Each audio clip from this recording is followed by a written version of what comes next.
Vas-y. Prêcher dessus. Peut-être que tu n'étais pas peut-être encore là, mais j'ai déjà prêché sur le 666, ce que c'est en réalité. Non, pas encore. D'accord, je comprends.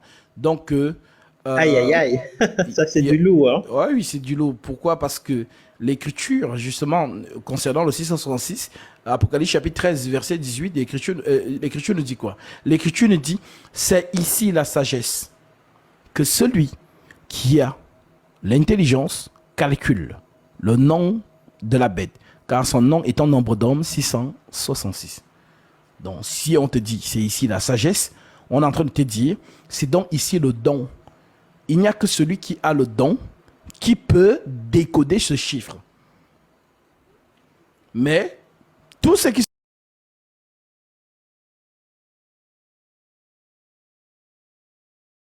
dans la main, d'autres ont dit non, c'est le tatouage sur le front. D'autres ont dit non, c'est Vicari Filidei, ce qui est écrit sur le chapeau du pape. D'autres ont dit non, c'est la carte bleue. D'autres ont dit non, c'est le Covid. D'autres ont dit non, c'est le vaccin. Donc, il y a eu tout genre de théories sur le 666. D'autres ont dit non, il faut calculer le chiffre romain.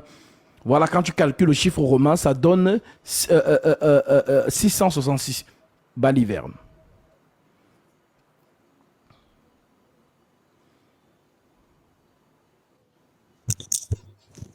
Mhm. C'est vrai que moi, je pensais que c'était Vicaris, fils d'Élie, Juste, l'indication là. Moi, je pensais ça.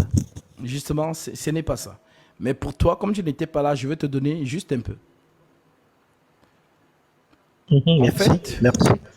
lorsque tu prends l'écriture de Apocalypse chapitre 13, verset 18. Apocalypse 13, verset 18 déclare ceci. C'est ici la sagesse, que celui qui a de l'intelligence calcule le nombre de la bête, car c'est un nombre d'hommes et son nombre est 666. Alors, c'est ici la sagesse. C'est déjà la première phrase qui doit t'intéresser. La meilleure manière de méditer les Écritures, c'est de poser la question aux Écritures elles-mêmes. Tu dis, ah, c'est ici la sagesse. Quelle sagesse? Alors tu te souviendras que quelqu'un a demandé quelque chose à Dieu dans 2 Chroniques chapitre 2 verset 2 Chroniques chapitre 1 verset 7. Je lis ça. 2 Chroniques chapitre 1 verset 7. Et que tu dis, pendant la nuit, Dieu apparut à Salomon et lui dit, demande ce que tu veux que je te donne. Salomon répondit à Dieu, tu as traité David mon père avec une grande bienveillance et tu m'as fait régner à sa place. Maintenant, éternel Dieu, que ta promesse à David mon père s'accomplisse, puisque tu m'as fait régner sur un peuple nombreux, comme la poussière de la terre. Accorde-moi donc de la sagesse et de l'intelligence, pour que je sache me conduire à la tête de ce peuple si grand. Dieu dit à Salomon, puisque c'est là ce qu'il y a dans ton cœur, puisque tu ne demandes ni des richesses, ni des biens, ni de la gloire, ni la mort de tes ennemis, ni même une longue vie, la sagesse et l'intelligence, et que tu demandes pour toi de la sagesse et de l'intelligence, la sagesse et l'intelligence te sont accordées. Alors, la question est celle-ci. C'est quoi la sagesse et l'intelligence? En réalité, c'est l'esprit de Dieu. Donc, Salomon demande quoi en vérité? Salomon demande à Dieu de lui donner son esprit. Ouais. Maintenant que tu as compris ça, nous prenons donc maintenant Matthieu chapitre 12.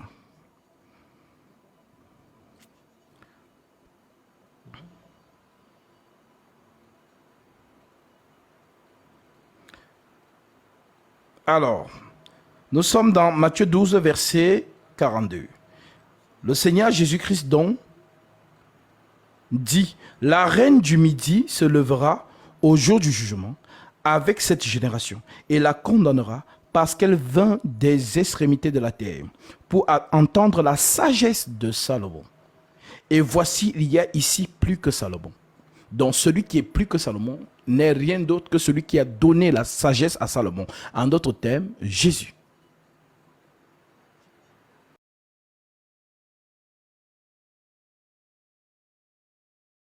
De Dieu. Alors, si on te dit dans Apocalypse chapitre 13, verset 18, c'est ici la sagesse, on est en train de te dire, c'est ici le don.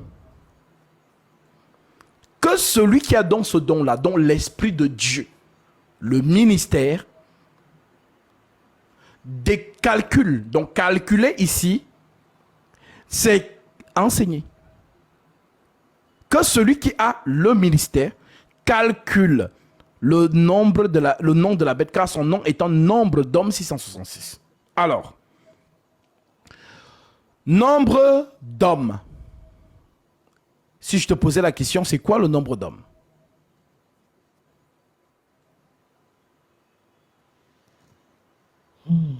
Le nombre d'hommes. Je sais pas. Alors, le nombre de l'homme, c'est le 6. Parce que l'homme a été créé le Ouais, sixième jour. Ah oui, il est le sixième jour. Ouais, ouais, c'est ça. Ouais. Donc, Le sixième jour. si l'homme, Ouais. c'est le 6, le 7, c'est qui?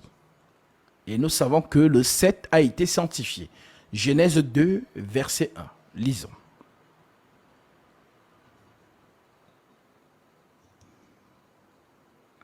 Genèse chapitre 2, je prends le verset 1.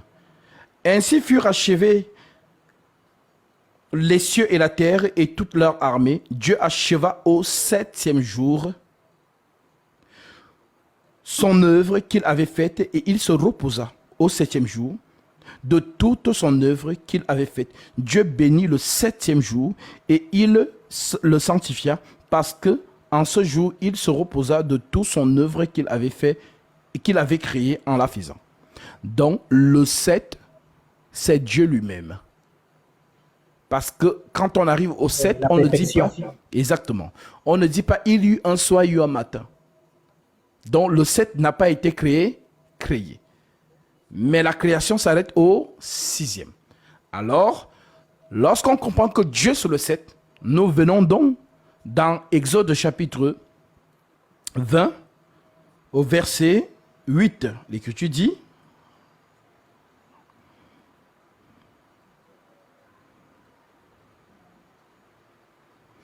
souviens-toi du jour du repos, dans le sabbat.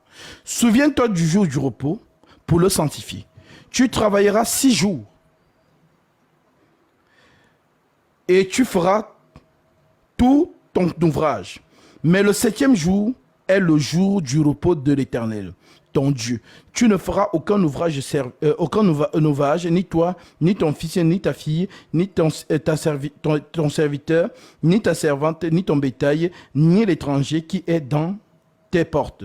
Car en 6 jours, l'Éternel a fait les cieux et la terre et la mer et tout ce qu'il est contenu. Et il s'est reposé le 7e jour. C'est pourquoi l'Éternel a béni le jour du repos et l'a sanctifié. Donc, le 7e jour, c'est l'Éternel lui-même. Alors, l'observation de ce jour, c'est une loi qui est donnée aux enfants d'Israël. Maintenant, nous allons voir un homme qui va venir nous dire que lui, il est au-dessus de Dieu. En d'autres termes, si on comprend littéralement, du 7e jour, le jour du Seigneur. Lisons cela.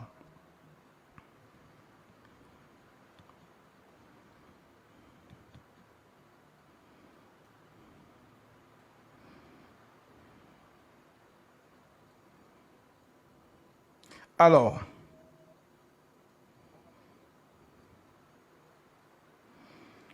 je suis dans le livre de Matthieu.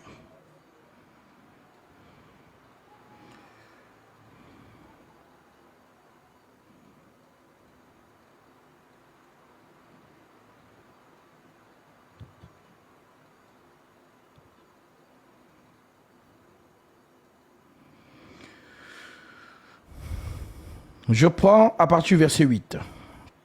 L'Écriture dit,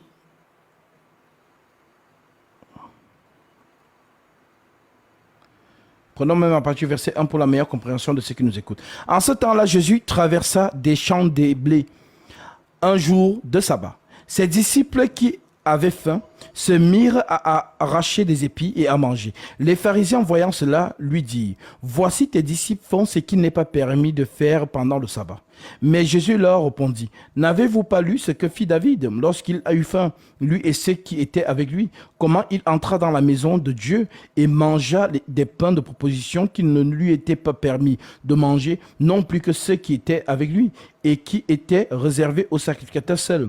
Ou n'avez-vous pas lu dans la loi que le jour du sabbat, les sacrificateurs violent le sabbat dans le temple sans se rendre coupables? Or, je vous le dis, il y a ici quelque chose qui est plus grand que le temple. » Donc Jésus dit déjà qu'il est plus grand que le temple. Le temple qui avait les 3 compartiments, le parvis, le lieu saint et le lieu très saint. En d'autres termes, il est plus grand que le temple de Jérusalem. Il y a quelque chose qui est ici plus grand que le temple. Si vous saviez ce que signifie « je prends plaisir à la miséricorde et non au sacrifice », vous n'auriez pas condamné des innocents, car le Fils de l'homme est le maître du sabbat.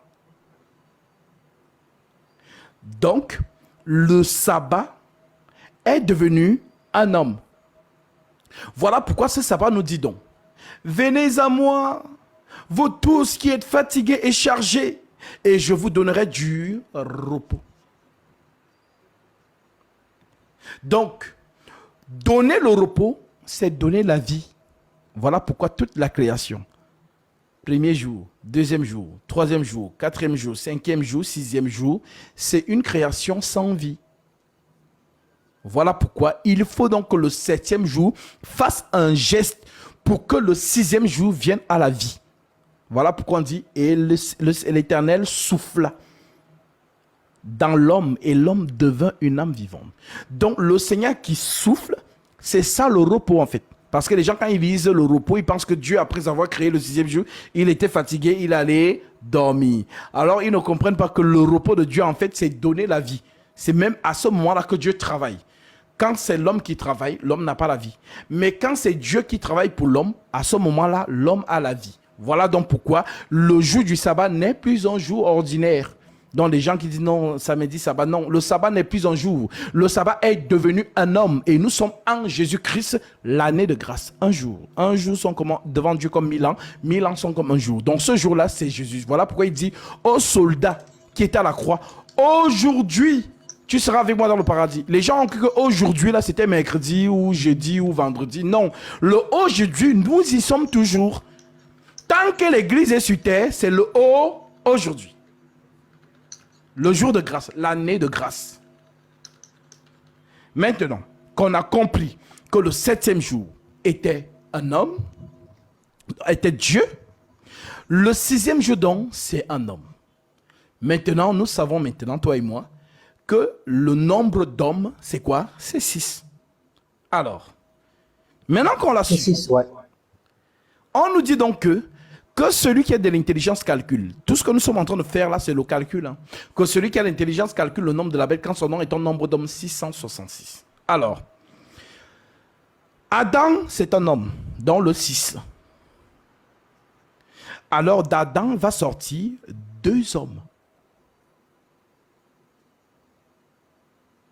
Caïn et Abel. Caïn et Abel. Maintenant, Caïn, c'est un homme.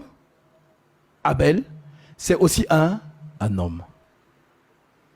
Donc, Abel, 6.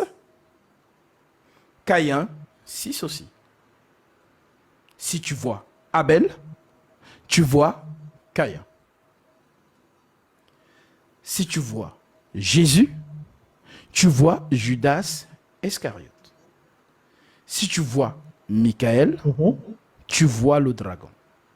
Voilà pourquoi Abel, le juste, a été tué par son frère, dont on appelle son frère le meurtrier. Et on appelle Abel le juste. Parce que son sang crie. Maintenant, Jésus a été trahi par Judas Iscariote. Car il dit de Judas Iscariote, n'est-ce pas moi qui vous ai choisi, vous les 12, mais l'un parmi vous est un démon.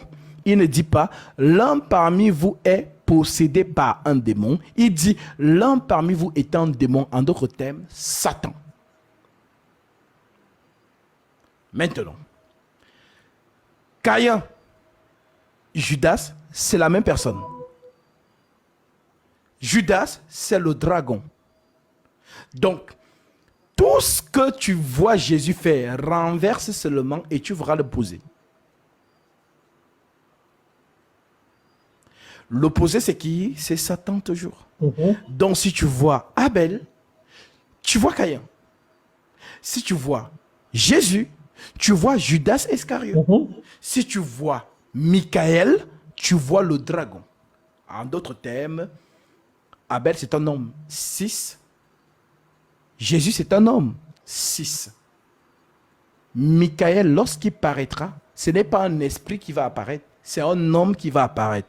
Sauf que celui-là, c'est le vengeur. Voilà pourquoi l'Écriture dit, à moi la vengeance, à moi la rétribution. Donc, Abel a été tué, Jésus a été tué, donc Michael, c'est le vengeur. Lui, on ne le tue pas, c'est lui qui tue.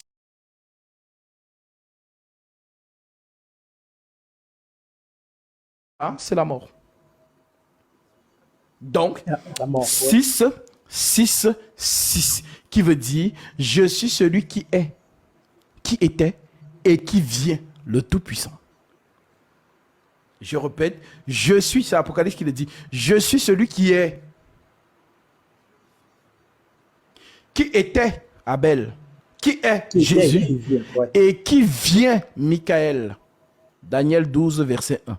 En ce temps-là se lèvera Michael, le grand chef, le défenseur des enfants de ton peuple. Et ce sera une époque de détresse telle qu'il n'y en a point eu depuis que les nations existent jusqu'à cette époque.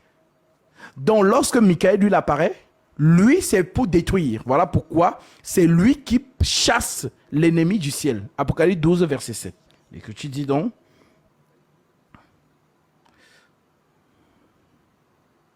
Apocalypse 12, verset 7. Et que tu dis, et il y eut guerre dans le ciel. Michael et ses anges combattirent contre le dragon. Et le dragon et ses anges combattirent, mais ils ne furent point les plus forts. Et leur place ne fut plus trouvée dans le ciel. Donc, si tu as compris cela, tu comprendras donc que la toute première prophétie de la Torah, Genèse 3,15, je mettrai inimitié entre toi et la femme, entre ta postérité et sa postérité. Celle-ci t'écrasera la tête, mais toi tu lui blesseras le talon. Donc tu vois ici qu'on annonce la guerre. L'inimitié c'est quoi? C'est la guerre. Donc la toute première prophétie de la Torah, c'est le dernier événement du monde. Entre les deux postérités. Donc quand on parle de postérité, on parle de quoi? D'un enfant. Et si on parle d'un enfant, on parle de quoi? D'un fils. Parce que Jésus ne travaille pas avec la fille unique. Le Seigneur travaille avec le fils unique. Donc, lorsqu'on parle donc de postérité, Dieu lui va parler de postérité. Mais Paul, qui prêche par le Saint-Esprit, ne parlera pas de postérité. Lui va plutôt employer un autre langage. Il va nous dire mystère de la piété, mystère de l'iniquité. Alors, lorsqu'on définit les deux mystères, mystère de la piété, 1 Timothée 3,16, le mystère de la piété est grand. Dieu a été manifesté en chair, justifié par l'Esprit, vu des anges, prêché aux gentils, cru dans le monde et élevé dans la gloire. Maintenant, lorsqu'on définit le mystère de l'iniquité, on nous dit quoi? 2 Thessaloniciens chapitre 2. L'Écriture dit, pour ce qui concerne l'avènement de notre Seigneur Jésus-Christ et notre réunion avec lui, nous vous prions, frères, de ne pas vous laisser facilement ébranler dans votre bon sens et de ne pas vous laisser troubler soit par quelques inspirations, soit par quelques paroles qu'on dirait venues de nous, comme si le jour du Seigneur était déjà là. Que personne ne vous séduise d'aucune manière, car il faut que l'apostasie soit arrivée auparavant et qu'on ait vu paraître l'homme du péché, le fils de la perdition. Alors, je te pose la question. Est-ce que la perdition, c'est un papa?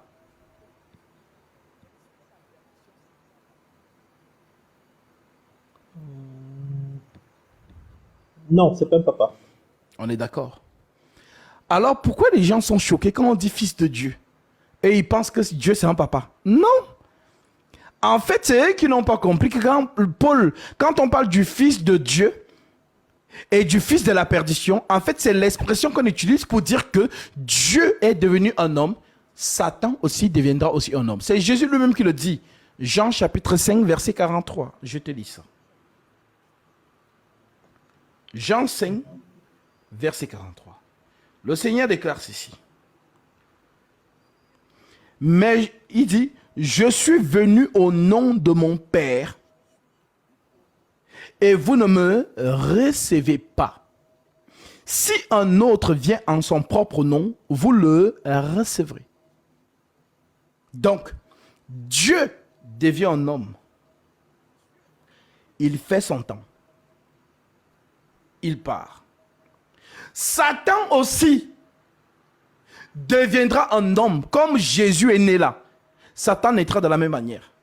C'est aussi une vierge qui va le mettre au monde.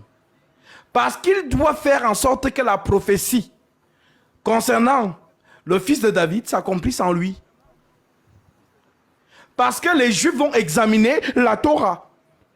Les Juifs savent que non, ça doit venir de Bethléem et Ephrata, de la lignée de Judas. Donc, l'ennemi va faire en sorte que les choses coïncident. Et Israël va dire, mais oui, c'est lui. Parce que Jésus a prophétisé. Il faut donc que la prophétie de Jésus s'accomplisse. Je suis venu au nom de mon Père. En fait, c'est moi le Messie. Mais vous me refusez. Ok. Si un autre vient en son propre nom, vous le recevrez. Jésus a déjà dit qu'ils vont le recevoir. Mais il faut le voir. Lorsque Pilate juge Jésus, qu'est-ce que les pharisiens disent? Pilate pose la question. Crucifierai-je votre roi? Les pharisiens répondent, les sacrificateurs, nous n'avons pour roi que César. Et quiconque se fait roi se déclare contre César. Donc Israël approuve César comme le roi. Et il livre son roi à lui, à la mort. Et c'est ce qui va se passer. Donc César, c'est le roi du monde. Il n'y a pas de place pour deux rois sur la terre des hommes. Voilà pourquoi notre Seigneur Jésus-Christ ne vient pas naître sous la domination babylonienne. Jésus ne vient pas naître sous la domination médo-perse. Jésus ne vient pas naître sous la domination du royaume de Javan qui est la Grèce antique. Mais Jésus vient naître sous la domination de César à Rome. Est-ce un hasard? Non. Comme il est né sous César, il ne peut que revenir que sous César. Voilà pourquoi, tant que vous ne voyez pas Rome redevenir ce qu'il a été avant, ne soyez pas prêts de voir Jésus. Donc ce qu'on appelle l'Union européenne aujourd'hui, c'est Rome déguisée. Parce que Rome n'a jamais disparu. Le royaume de Babylone est devenu Médo-Perse. Médo-Perse est devenu Javan. Javan est devenu Rome. Mais Rome, est-ce qu'il a été décimé? Non. Rome a changé de visage. C'est un caméléon. Il n'y a que les fils de la prophétie qui voient Rome. Mais le toto spirituel ne voit pas Rome. Mais Rome est là, sous un autre visage. Voilà donc pourquoi ce que vous voyez politiquement s'agiter dans le monde, les alliances.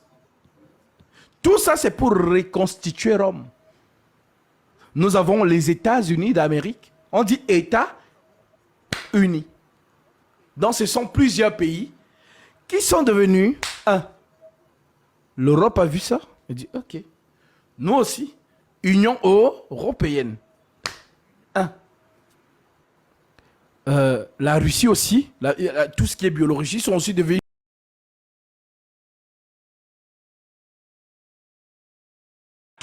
et ainsi de suite. Donc chacun fait ses unions. Mais sauf que toutes ces unions-là, ne vous inquiétez pas, elles vont devenir une seule union. Parce qu'ils le sont déjà. Parce que lorsqu'on parle de l'OTAN, l'Afrique est dedans. L'ONU, l'Afrique est dedans. Ce que nous voyons avec la Russie et l'Ukraine. Nous avons deux côtés. Donc, les États-Unis, et qui dit États-Unis, dit l'Union européenne, dit l'OTAN, dit l'ONU, dit le sommet France-Afrique. Et de l'autre côté, nous avons la Russie, la Chine et les autres. Vous avez vu la banque qu'on appelle BRICS, qui sont en train de devenir une force pour combattre le dollar. Tout ça, c'est pourquoi? Pour qu'un jour, toutes ces alliances-là deviennent une seule alliance. Et lorsque toutes ces nations vont devenir une seule alliance, comprenez qu'on apprête l'investiture de César. Un seul royaume et un seul homme providentiel. César, l'Antichrist. Alors, pourquoi je suis allé dans ces détails? Pour te montrer que lorsque Paul parle du fils de la perdition, il est en train de nous dire que comme Dieu est devenu un homme, conformément à 1 Timothée chapitre 3 verset 16, le mystère de la piété est grand. Dieu a été manifesté en chair. Il ne dit pas le Fils de Dieu a été manifesté en chair. Donc enlevez de votre esprit que Jésus a un papa qui l'a envoyé. Non, c'est un terme qui désigne l'esprit de lumière qui devient chair. Et l'esprit des ténèbres qui va aussi devenir chair.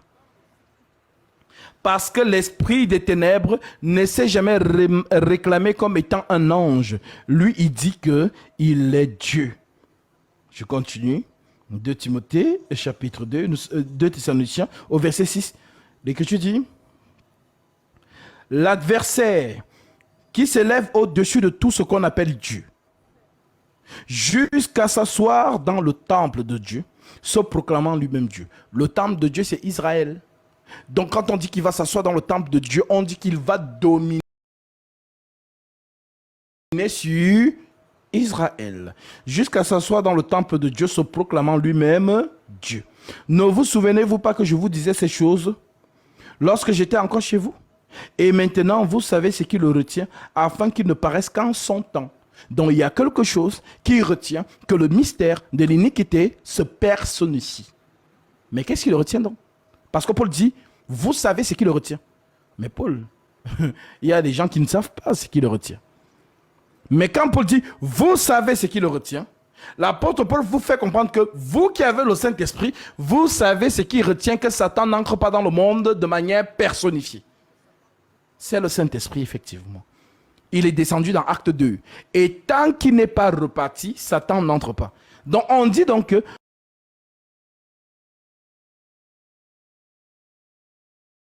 l'Esprit de lumière quitte la terre avec l'Église. Parce que si l'Esprit Saint quitte, l'Esprit Saint part avec l'Église. Une fois que l'Esprit Saint quitte la terre, Satan vient donc s'installer. Car le mystère de l'iniquité agit déjà. Il faut seulement ce qui le retient il faut simplement que celui qui le retient ait disparu. Et alors paraîtra l'impie que le Seigneur Jésus détruira par le souffle de sa bouche et qu'il anéantira par l'éclat de son avènement. Ici, on fait référence à qui? À Michael. Donc, c'est lui qui apparaît non plus comme un agneau. Parce que les gens connaissent que Jésus, non, c'est l'agneau, il est gentil, il est tout doux. Mais ils oublient qu'on dit que ce Dieu est un feu dévorant. Ce n'est pas un Dieu gentil, hein. C'est un Dieu juste. Tu pêches, tu meurs. On ne corrompt pas sa justice. Tous ont péché et sont privés de la gloire de Dieu. Je décime les pécheurs, je n'aime pas les pécheurs. Mais, l'Écriture dit donc, écoutez comment c'est magnifique.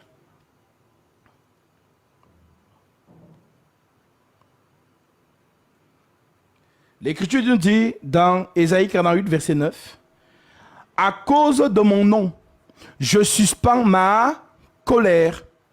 À cause de ma gloire, je me contiens envers toi pour ne pas t'exterminer. » À cause de mon nom. Donc, c'est ce que Dieu te dit. Toi qui m'écoutes, vous tous qui m'écoutez, à cause de mon nom, je suspends ma colère. À cause de ma gloire, je me contiens envers toi pour ne pas t'exterminer. Donc, le nom de Jésus suspend la colère. Maintenant, le sang de Christ retient le lion. Parce que lorsqu'on parle de l'arc-en-ciel qui environne le trône, l'arc-en-ciel, en fait, c'est le signe que Dieu a donné à Noé. Que lorsque Dieu va se fâcher, l'arc-en-ciel sortira et il se souviendra qu'il avait promis qu'il n'allait plus détruire la terre. Voilà donc pourquoi, aujourd'hui, la colère est apaisée par le sacrifice de Christ. Mais, pendant que le sacrifice est accessible, donc le sang de Jésus est accessible, entrez vite dans l'arche de Noé. Parce que lorsque l'arche de Noé, nous allons tous entrer et que le Seigneur fermera la porte, c'est le même Dieu colérique qui va descendre. Parce que l'Écriture nous dit, notre Dieu est un feu dévorant. Je vous lis ça, Deutéronome chapitre 4, verset 24. Deutéronome 4, verset 24. L'Écriture dit,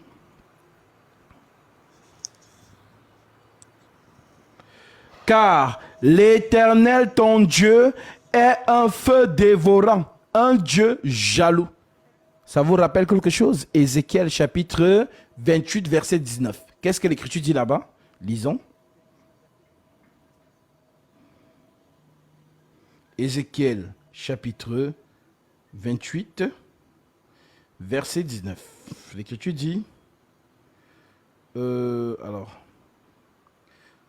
ton cœur s'est élevé à cause de ta beauté. Tu as corrompu ta sagesse par ton éclat. Je te jette par terre. Je te livre en spectacle au roi. Par la multitude de tes iniquités, par l'injustice de ton commerce, tu as profané tes sanctuaires. Je te fais disparaître du milieu de toi. Je fais sortir du milieu de toi un feu qui te dévore. Je fais sortir du milieu de toi un feu qui te dévore. Maintenant, le feu qui doit dévorer Satan, c'est quel feu? C'est Deutéronome chapitre 14, verset 24. Deutéronome chapitre 4, verset 24. L'Éternel, ton Dieu, est un feu dévorant, un Dieu jaloux. Donc, le feu qui va détruire Satan, c'est l'Éternel lui-même.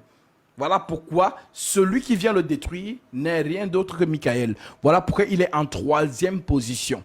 En d'autres termes, le vengeur. À moi la vengeance, à moi la rétribution. Donc mon frère, 6, 6, 6 égale Abel, Jésus, Michael. Et de l'autre partie adverse, Caïn, Judas Iscariote et le dragon. Tout simplement. Maintenant que tu as compris, le 6, il faut maintenant qu'on te parle de la bête. Parce qu'on nous dit le là, nombre de la bête. Maintenant, la bête, c'est quoi? Parce que les gens, ils sont là quand on dit bête, et ils voient un animal. Non. C'est un langage. C'est l'absence de sagesse. Voilà. La bête, en fait, quand on parle de bête, la bête est un roi. La bête est une domination. La bête est un pouvoir hégémonique ou encore étatique ou gouvernemental. C'est un pouvoir, c'est ça qu'on appelle bête. Donc, si la bête est un roi, Dieu est une bête dans le sens du roi ou de la domination. Alors, il faut que je te donne une écriture qui te le démontre de manière factuelle. Alors, je te prendrai Daniel chapitre 8. Allons-y. Daniel chapitre 8.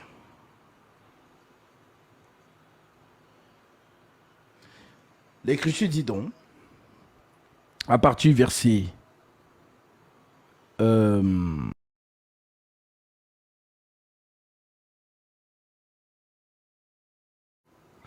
prends à partir du verset 17. L'Écriture dit, prenons à partir du verset 13 pour la meilleure compréhension. Et écoutez très bien ce que veut dire bête. J'entendis parler un saint et un autre saint dit à celui qui parlait, pendant combien de temps s'accomplira la vision sur le sacrifice perpétuel et sur le péché dévastateur? Jusqu'à quand le sanctuaire et l'armée seront-ils foulés? Et il me dit, 2300 soirs et matins, puis le sanctuaire sera purifié. Tandis que moi, Daniel, j'avais cette vision et que je cherchais à la comprendre. Voici quelqu'un qui avait l'apparence d'un homme se tenait devant moi. Et j'entendis la voix d'un homme au milieu du laï. Il cria et dit, Gabriel, explique-lui la vision. Il vint alors près du lieu où j'étais. À son approche, je fus effrayé et je tombais sur ma face. Il me dit, sois attentif, fils de l'homme, car la vision concerne un temps qui sera la fin. Comme il me parlait, je restais frappé d'étourdissement, la face contre terre. Il me toucha et il me fit tenir debout à la place où je me trouvais. Puis il me dit, je vais t'apprendre ce qui arrivera au temps de la colère, car il y a un temps marqué pour la fin. Le bélier que tu as vu, le bélier que tu as vu et qui avait des cornes, ce sont les rois de Mède et de Perse. Donc, le bélier, c'est quoi? C'est un animal. Maintenant, dans le sens spirituel, lorsque Gabriel interprète, il dit le bélier, c'est un roi. Et le roi, c'est une autorité. Le roi a sa loi. Le roi a son allocution. En d'autres termes, sa marque. Donc, quand on te dit marque de la bête, ne panique pas. On est en train de te dire que le roi a sa loi. Par exemple, je prends encore une autre écriture pour appuyer encore ce que je dis, toujours dans le même chapitre.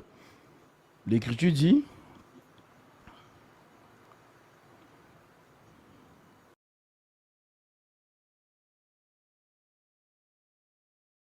le bélier. Maintenant, le bouc, c'est le roi de Javan. Donc, le bouc, nous, on sait que le bouc, c'est un animal. Mais apparemment, Gabriel nous dit que le bouc, c'est le roi de Javan. Donc, maintenant que tu sais que la bête est une autorité, alors on va te montrer les deux bêtes avec leur autorité. Parce que lorsqu'on dit « je ne permets pas à la femme de prendre autorité sur l'homme », l'autorité, c'est quoi? La parole du roi. Maintenant, montrons les deux bêtes et leur autorité. Nous sommes dans Genèse, chapitre 2, verset 16. Première bête. L'Écriture nous dit, l'Éternel Dieu donna cet ordre à l'homme. Tu pourras manger de tous les arbres du jardin, mais tu ne mangeras pas l'arbre de la connaissance du bien et du mal, car le jour où tu en mangeras, tu mourras. Marque de la bête. Donc, Dieu donne sa parole à l'homme. C'est ça la marque de Dieu. 2 Timothée 2, 19, l'Écriture nous dit, néanmoins le solide fondement de Dieu reste debout avec ses paroles qui lui servent de sceau, la marque. Maintenant, allons donc voir la marque de la deuxième bête, la fausse bête. Toujours dans Genèse 3, verset 1, l'Écriture nous dit, le serpent était le plus rusé de tous les animaux des champs que l'Éternel Dieu avait fait. Il dit à la femme, Dieu a-t-il réellement dit, vous ne mangerez pas de tous les arbres du jardin? La femme répondit au serpent, nous mangeons du fruit des arbres du jardin. Mais quant au fruit de l'arbre de la connaissance du bien et du mal, Dieu a dit, vous ne mangerez point et vous n'y toucherez point, de peur que vous ne mouriez. Alors le serpent dit à la femme, vous ne mourrez point. Donc, tu as deux marques. La première marque, dont l'Éternel qui parle à l'homme, qui lui dit, le jour où tu en mangeras, tu mourras. Et la deuxième bête dit à la femme, vous ne mourrez point. Donc, avant de parler de la marque de la bête aujourd'hui, je vous informe que la marque de la bête existe depuis le jardin d'Éden. Quiconque met la parole de Dieu en pratique a la marque de Dieu. Et quiconque contredit la parole de Dieu a la marque de la bête. Donc, pendant que vous êtes là, en train d'attendre une marque de la bête, imaginez, vous êtes déjà dedans depuis sans le savoir. Voilà pourquoi on ne contredit Ouais, pas. ouais, ça se tient. Voilà, oui, oui. Parce qu'on ne contredit. Quiconque Ouais, contredit. Parce que ça se tient, ouais. l'ennemi, lui, il veut contredire toujours la parole. Je prends un exemple factuel. L'Écriture dit, l'homme est le chef de la femme. Mais l'autre dit, l'homme n'est pas le chef de la femme. La femme et l'homme sont égaux. C'est ce que la société dit. Maintenant, l'Écriture dit encore, l'homme et la femme doivent se marier. L'autre Écriture dit, non. L'homme et l'homme peuvent se marier. La femme et la femme peuvent se marier aussi. Et là, les gens sont en présence de deux marques. Donc, quiconque reste fidèle à la Torah, la loi de Dieu, est avec Dieu. Ma soeur Tamari, ne mets pas le code là, sinon les gens là, ils sont en train de regarder. Voilà, ils vont nous faire, voilà, donc mettez les j'aime. Quand c'est comme ça, vous mettez les j'aime parce que voilà, donc voilà, c'est tabou. Mais on est obligé de coder pour que ça passe. Donc, la loi de la Torah, il faut toujours rester du côté de l'écriture. Voilà pourquoi Jésus dit dans Matthieu chapitre 7, verset 24, c'est pourquoi quiconque entend ces paroles que je dis et les met en pratique sera semblable à un homme prudent qui a bâti sa maison sur le roc. Donc, être toujours du côté de l'écriture, au détriment même de ta propre vie. Voilà pourquoi Jésus dit encore, celui qui perdra sa vie à cause de la bonne nouvelle, à cause de moi et de la bonne nouvelle, la retrouvera. Mais celui qui voudra conserver sa vie, la retrouvera, la perdra. Je répète, celui qui voudra garder sa vie, la perdra. Mais celui qui la perdra à cause de moi et de la bonne nouvelle, la retrouvera. Donc, vous êtes dans une société, mes frères et sœurs, où le ministère prophétique doit vous enseigner pour vous donner les yeux afin de sortir de Babylone. Parce que si tu n'as pas les yeux, tu ne sais même pas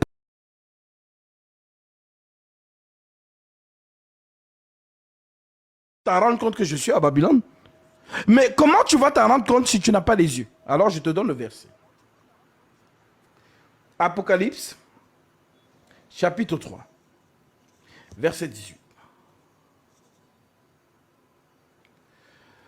Jésus dit, je te conseille d'acheter de moi de l'or éprouvé par le feu, afin que tu deviennes riche, et des vêtements blancs, afin que tu sois vêtu et que la honte de ta nudité ne paraisse point. Et un collier pour oindre tes yeux, afin que tu vois. Maintenant, le collier pour oindre des yeux, c'est quoi? C'est ce qu'il dit dans Luc 4. Je suis venu donner le recouvrement de la vue aux aveugles. Mais quand on est aveugle, on est dans les ténèbres. Pour voir, il faut qu'on mette la collier sur tes yeux. Voir, c'est enseigner. Celui qui est enseigné et qui garde l'enseignement voit. Apocalypse chapitre 1, verset 3. Heureux celui qui lit et ceux qui entendent les paroles de la prophétie et qui y gardent les choses qui sont écrites car le temps est proche. Donc, l'enseignement te permet de comprendre quelle est l'heure dans l'horloge prophétique. Et où est-ce que tu te trouves? Parce qu'il y a des gens qui sont dans Babylone sans le savoir. Voilà pourquoi nous devons sonner la trompette. Nous devons prêcher pour que le peuple de Dieu ait le vrai sens de la compréhension des Écritures afin de sortir de Babylone. Mais si on n'a pas l'enseignement, on est toujours dans Babylone. Donc, la marque de la bête, mes frères, n'est rien d'autre que la locution du mystère de l'iniquité. Et l'autre marque de la bête, c'est le Seigneur Jésus-Christ par sa parole. Je répète, 2 Timothée 2,19. Néanmoins, le solide fondement de Dieu reste debout, avec ses paroles qui lui servent de sceau. Le Seigneur connaît ceux qui lui appartiennent. Et quiconque prononce le nom du Seigneur, qu'il s'éloigne de l'iniquité. L'iniquité, c'est quoi? C'est la rébellion. C'est la désobéissance. C'est l'infidélité vis-à-vis de la parole de Dieu. Lorsque la parole dit une chose et que toi tu fais le contraire, ne cherche pas de midi à 14h, tu as la marque de la bête. Voilà mon frère. Ouais. En tout cas, c'est correct. Mais pourquoi tu te... J'ai l'impression que tu es prophète, Gabi. Pourquoi tu dis enseignant? Pourquoi je? J'ai pas entendu. Je dis que pourquoi tu te considères comme enseignant? J'ai plus l'impression que tu es un prophète. Le ministère que j'exerce, effectivement, c'est le ministère prophétique. En fait, si tu veux, dans les 5 ministères, comme je l'ai dit toujours, moi, je travaille en dessous de l'enseignement des apôtres. Ça veut dire que eux, ce sont les apôtres, nous sommes les disciples. Voilà pourquoi Paul dit, par exemple, de Timothée, toi donc mon enfant, fortifie-toi dans la grâce qui est en Jésus-Christ. Et ce que tu as entendu de moi, en présence de beaucoup de témoins, confie-le à des hommes fidèles qui soient capables de l'enseigner aussi à d'autres. En d'autres termes, ce que les apôtres ont enseigné, c'est ce que nous enseignons. Ce que je dis là, Paul a expliqué ça, mais les gens n'ont pas compris. Voilà pourquoi mon don ministériel, c'est en fait c'est le même que celui que Paul avait. Et Paul, parmi tous les apôtres, c'est l'apôtre qui a enseigné la révélation. Voilà pourquoi ces lettres sont compliquées. Et Pierre lui-même le dit, faites attention avec les lettres de Paul, parce qu'il y a des choses difficiles à comprendre, dont les personnes ignorantes et mal affermies tordent le sens. 2 Pierre chapitre 3, verset 16, à partir du verset 15 en descendant. Je vais lire ça pour ceux qui nous écoutent, parce qu'ils veulent certainement la référence. Nous sommes dans 2 Pierre chapitre 3. Je prends à partir du verset 15. Et que tu dis, croyez que la patience de notre Seigneur Jésus-Christ est votre salut. Comme notre bien-aimé frère Paul vous l'a aussi écrit, selon la sagesse qui lui a été donnée. C'est ce qu'il fait dans toutes les lettres où il parle de ces choses, dans lesquelles il y a des points difficiles à comprendre, dont les personnes ignorantes et mal affermies tordent le sens, comme celui des autres écritures pour leur propre ruine. Vous donc qui êtes avertis, tenez-vous sur vos gardes, de peur qu'entraînés par l'égarement des impies, vous ne veniez à déchoir de votre fermeté. Donc, l'apôtre Paul a prêché des choses compliquées. Je vous reprends encore ça en Corinthiens chapitre 3, verset 1. Il nous dit par exemple ici, pour moi frère, ce n'est pas comme à des hommes spirituels que je vous ai parlé, mais comme à des hommes charnels, comme à des enfants en Christ. Je vous ai donné du lait et non de la nourriture solide, car vous ne pouviez pas la supporter. Et vous ne le pouvez même pas à présent. Donc Paul dit qu'il a enseigné le lait. Le lait, c'est quoi? L'amour, le péché, le baptême, la charité. C'est ça en fait le lait. C'est ce qu'on appelle les éléments de la saine doctrine. Alors il répète cela dans Hébreux chapitre 5, au verset 11. Il nous dit par exemple ici, il dit, nous avons beaucoup à dire là-dessus et des choses difficiles à expliquer parce que vous êtes devenus lents à comprendre. Donc Paul est devant une audience qui ne comprend pas. Donc ce sont des bébés spirituels qui ont besoin de parler de la charité, de l'amour, voilà, du baptême, ainsi de suite. Ce sont les premiers éléments de la saine doctrine en fait. Donc Paul maintenant, lui, veut monter dans les dimensions. Mais il s'en rend compte que son audience, ce sont des bébés. Alors il nous dit, nous avons beaucoup à dire là-dessus et des choses difficiles à expliquer parce que vous êtes devenus lents à comprendre. Vous, en effet, qui depuis longtemps devriez être des maîtres, dans les gens qui maîtrisent les Écritures. Vous qui deviez être des maîtres, vous avez encore besoin qu'on vous enseigne les premiers rudiments des oracles de Dieu. Vous êtes venus avoir besoin de lait et non d'une nourriture solide. Or, quiconque est au lait n'a pas l'expérience de la parole de justice. C'est très fort. Paul dit que celui qui est au lait, il n'a même pas l'expérience de la parole de justice. Ça veut dire que la parole, c'est autre chose même. Mais toi qui es au lait, non. C'est vraiment les premiers oracles. Ce sont les éléments en fait. Donc, or, quiconque est au lait n'a pas l'expérience de la parole de justice, car il est un enfant. Mais la nourriture solide est pour les hommes faits, pour ceux dont le jugement est exercé à l'usage à discerner ce qui est bien et ce qui est mal. Donc, comme tu l'as constaté, lorsque je monte un peu en révélation, tu vois que ça fait beaucoup parler. Parce que la vérité n'est jamais difficile, n'est jamais facile à accepter. La vérité fait toujours peur. lorsque ces personnes étaient encore avec Jésus et que Jésus les lâche, si quelqu'un ne mange pas mon corps et ne boit pas mon sang, il n'aura pas la vie. On dit que la majorité qui était avec lui, qu'est-ce qu'ils ont fait? Ils ont dit, ah, il nous demande de manger son corps et de boire son sang. Non, nous on se retire. Ils sont partis. Les 12 sont restés et Jésus dit aux 12, pourquoi vous aussi vous ne partez pas? Et Pierre répond, à qui irions-nous? Tu as les paroles de la vie éternelle. Donc pour dire que la parole de la révélation, de la parole de la prophétie, ce ne sont pas les enfants qui écoutent ça. Ce sont les fils des prophètes. En d'autres termes, les gens que l'Esprit Saint est vraiment abondant en eux. Ça veut dire tout enfant de Jésus a l'esprit de la prophétie. Voilà pourquoi on les appelle les aigles. Là où il y a le cadavre, là aussi s'assemblent les aigles. Donc, mon ministère est pareil à celui de l'apôtre Paul. Donc, nous exerçons avec Oui, sagesse. Ça veut dire oui, qu'on- c'est ce que je trouve quand même assez étrange, c'est de voir une telle profondeur sur TikTok. Parce que TikTok, c'est une galerie de vanité, d'insignifiance. Mais voir tout ça sur TikTok, c'est vraiment extraordinaire. Je dis, attends, mais il y a un bug dans la matrice. Oui, c'est vrai qu'on s'attend toujours de voir un cadre plus solennel avec voilà un homme avec le col pastoral, la soutane, mais c'est ça Jésus. En fait, l'Écriture dit, il prend les choses viles du monde pour confondre les grandes. Et c'est ce qui s'est passé avec nos apôtres, qui étaient des pêcheurs de poissons, qui n'étaient pas des hommes influents dans la société et qui n'avaient même pas un background concernant les études. Mais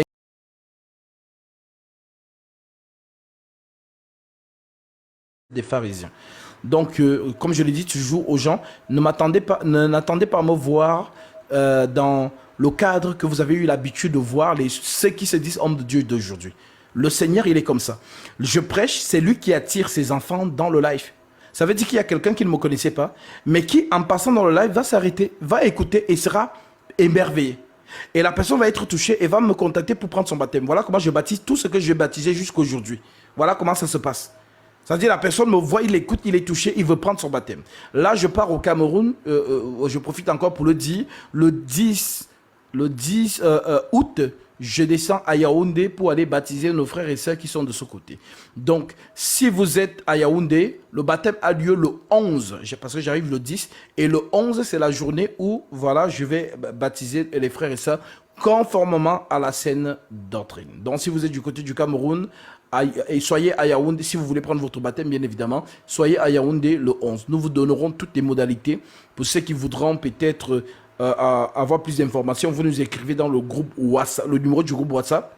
Et là, nous allons vous donner l'adresse, le lieu où on va se retrouver pour le baptême, tout simplement. Donc, voilà mon frère. Moi, en fait, c'est la simplicité. Voilà, parce que Jésus lui-même, lorsqu'il prêchait, le Ouais, Dieu Tout-Puissant s'asseyait ouais, sur le champ des Oliviers. Il n'avait pas besoin d'un cadre oui, parce que tu sais, je vais te dire une chose en 2 secondes. Les faux hommes de Dieu, ils sont conscients qu'ils n'ont pas le ministère. Il faut donc quelque chose qui attire les gens. Alors, comme ils sont conscients qu'ils n'ont pas la parole, le don ministériel, alors ils vont plutôt centrer les choses dans le marketing.